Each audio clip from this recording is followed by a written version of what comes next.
Well, I can tell you a father that sure understands devastation like this. His son was killed in 2018 in that mass shooting at Marjorie Stoneman Douglas High School in Parkland, Florida. Pinned to the ground and arrested by police, Capitol Police, last week for protesting during a House hearing on what Republicans called federal government overreach when it comes down to gun ownership. Well, those tense moments that you're seeing right there are sparked by his outrage over the epidemic of gun violence in American schools. And it came just a day before another school shooting in Denver and then yesterday's deadly school shooting in Nashville. Manuel Oliver joins me once again on a day we never like to come together, Manuel, but you are an advocate. You have experienced loss like this, and it's incredible how here we are again, and there you were protesting on the Hill, and then two more shootings after that. I guess I just want to start with where do we go from here? Where are you going to go from here?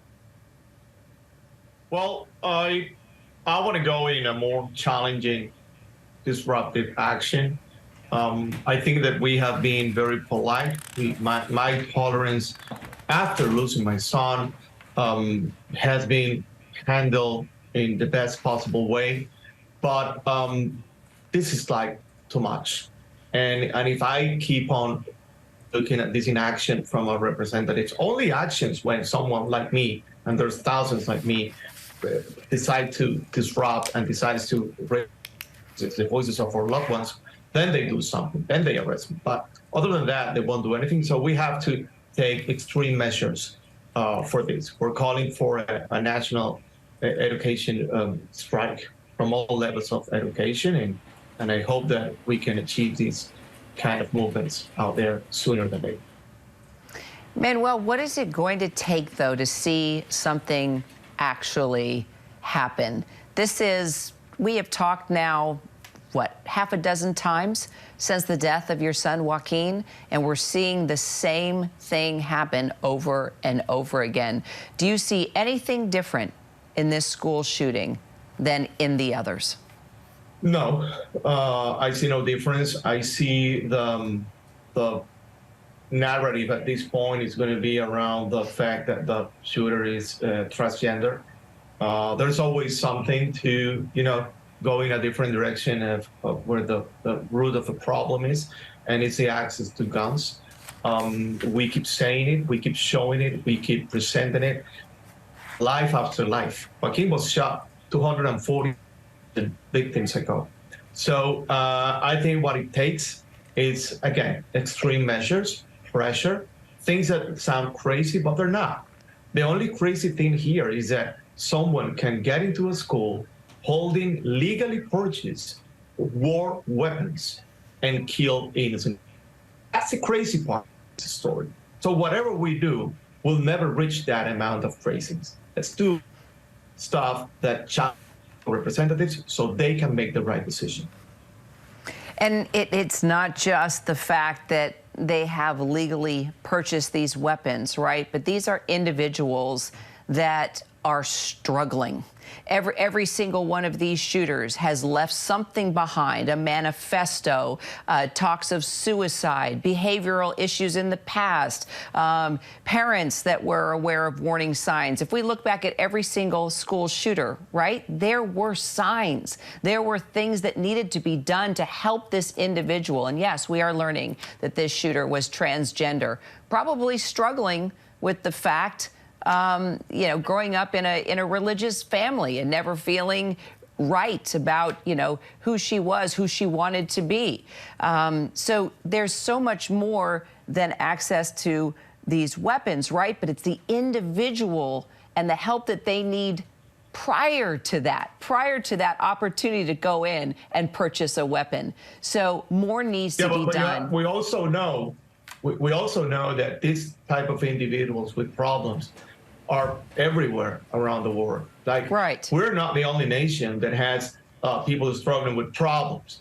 Right. Everyone has that problem. But we are the only nation that provides guns to people that are struggling with problems. That's number one. Number two, it's not a matter of we don't have faith in God. So people sending thoughts and prayers to families from a Christian school where they learn how to pray and how to believe makes no sense. So all these calls, they're not going to work this time.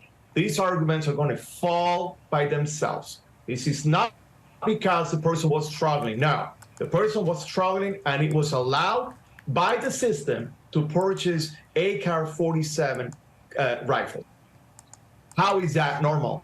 And what are you going to do to prevent that from happening? Because you're going to have people struggling all day long, but don't give them the guns. And we are giving them the guns.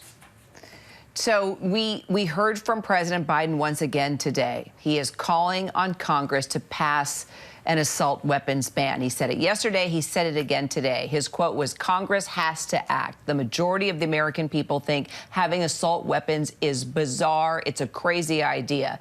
Your reaction to his direct words? I think he's right. He's been saying that for a while. We agree 100% with President Biden right now.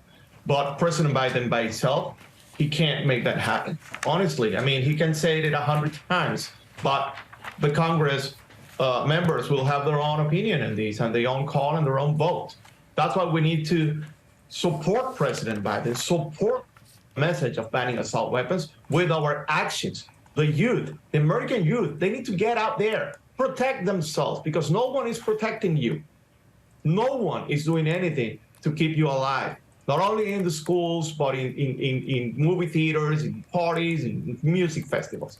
So this is a time to be brave enough to correct what's wrong. Let's get out there, be disruptive, get arrested. Get freaking arrested like I did. That's totally irrelevant at this point when I see innocent people dying in their schools.